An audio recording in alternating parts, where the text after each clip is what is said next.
যাতে কেউ জানতেই না পারে যে তুমি যাকে তেজ বেকারির উত্তরাধিকারী বানিয়েছো সে আমাদের বংশকে, তেজ বেকারিকে নিজেই কোনো উত্তরাধিকারী দিতে পারবে না।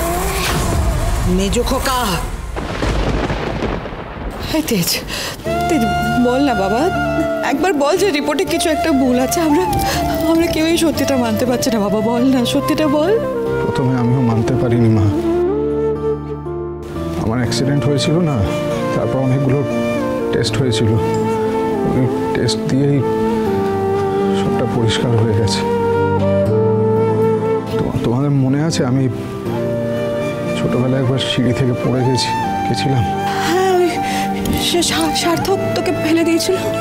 ডাক্তার জানিয়েছেন ওই ঘটনাতেই আমি আমার বাবা হওয়ার ক্ষমতা হারিয়েছি।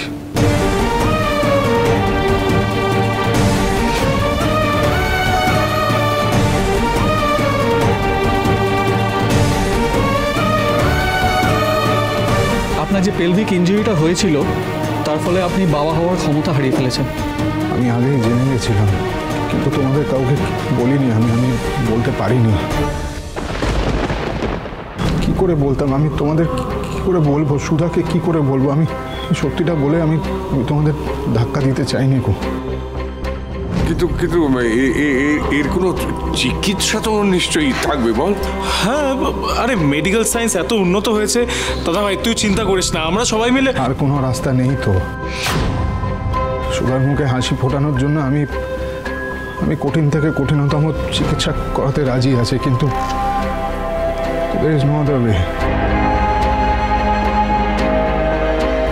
আমি বাবা হতে পারবো না, আমি হেরে গেছি। তেজ বসু মল্লিক সব কিছুতে জিতে যায়, কিন্তু না, এখানে আমি হেরে গেছি বাবা। এই ক্ষেত্রে তেজ বসু মল্লিক ফেলিয়ার।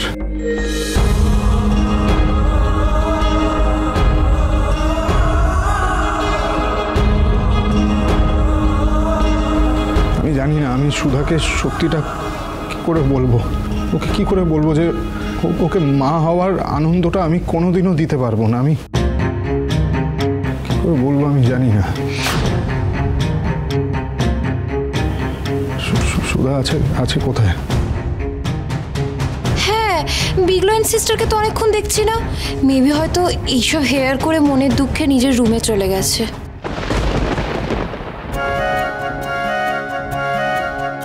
তেজ যে কখন বাড়ি ফিরবে, সবার প্রথমে এই খবরটা আমি তেজকেই জানাতে চাই। সুধা কোথায় ছিলে? আমি কখন একটাও কথা বলবে না তুমি। আমি তোমাকে একটা কথা জানাতে চাই, একটা খবর আছে। খবর মানে কি খবর? সুখবর তেজ। তেজ, তোমার স্বপ্ন পূরণ হতে চলেছে, আমাদের স্বপ্ন পূরণ হতে চলেছে। কি বলছো তুমি? তুমি বাবা হতে চলেছো। মানে? হ্যাঁ, বিশ্বাস হচ্ছে না তো? এই নাও দেখো, নিজেই রিপোর্টটা দেখে নাও।